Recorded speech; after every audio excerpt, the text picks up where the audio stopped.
तुमची नेमकी तक्रार काय? निवडणूक आयोगाने तुम्हाला काय सांगितलंय आणि घटनाक्रम नेमका कसा आहे? धाराशिव नगरपालिकेची निवडणूक अंतिम टप्प्यात आलेली असताना काही सोशल मीडियावरच्या पेजवरून एक्झिट पोल जाहीर करण्यात आला. त्या एक्झिट पोलमध्ये भारतीय जनता पार्टी 1 नंबरला व शरदचंद्र पवार यांची पार्टी 2 नंबरला दाखवण्यात आली. त्या एकतर आचारसंहितेच्या नियमानुसार निवडणुकीच्या आधी तुम्ही एक्झिट पोल दाखवू शकत नाही, पण धाराशिव 2.0 जिल्हा धाराशिव व ऑल अबाउट धाराशिव हे जे सोशल मीडियावरचे पेज आहेत त्यांनी त्यांच्या ह्या पेजवरून एक चुकीचा फेक नरेटिव्ह पसरवणारा एक्झिट पोल जाहीर केला.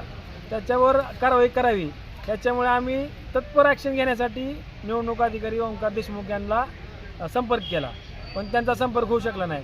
मग त्याच्यामुळे आम्ही नगरपालिकेला जाऊन त्यांच्या कक्षाबाहेर गेलेला असताना तिथे कुठलाही कर्मचारी नव्हता, तिथे आम्हाला साधं निवेदन द्यायलाही कोण नव्हतं.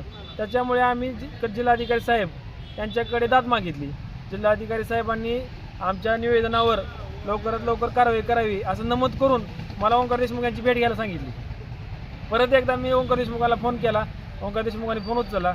मी कामानिमित्त बाहेर आहे आणि मी तुम्हाला भेटू शकत नाही, तुम्ही नो डाऊट रोडला तुमचे निवेदन काय असेल ते देऊन टाका. मला एक गोष्ट सांगा, निवडणूक ही 5 वर्षातून एकदा होत असते आणि ही शहराचं भविष्य ठरणारी निवडणूक आणि त्या निवडणुकीचा आचारसंहिता भंग होत असताना तुम्ही किती तत्पर ॲक्शन घेतली पाहिजे होती.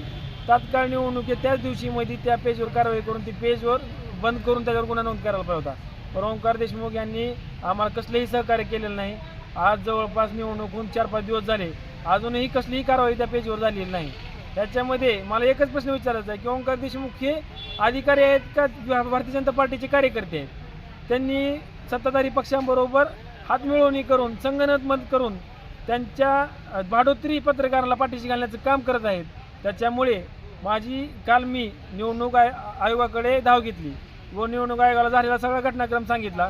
त्याच्यावर त्यांनी जिल्हाधिकारी साहेबांना एक आदेश दिलेत की स्वयंपोस्ट अहवाल तयार करून सादर करावं लवकरात लवकर. ह्याच्यामुळं माझं तर काय म्हणणं आहे, एकतर आचारसंहितेचा भंग होत असताना तुम्ही कसलीही कारवाई केलेली नाही.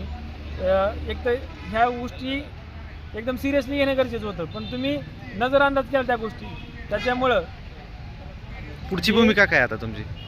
जे निवडणूक निर्णय अधिकारी आहेत आपले धाराशिव नगरपालिकेचे ओंकार देशमुख यांच्यावर गुन्हा दाखल व्हावा. दिरंगाई केल्यामुळं व सरकारी यंत्रणाचा वापर न केल्यामुळे त्यांच्यावर गुन्हा दाखल व्हावा अशी आमची मागणी आहे. आणि जर लवकरात लवकर त्यांच्यावर गुन्हा दाखल झाला नाही तर आम्ही लवकरच शिवसेना स्टाईलने आंदोलन करू.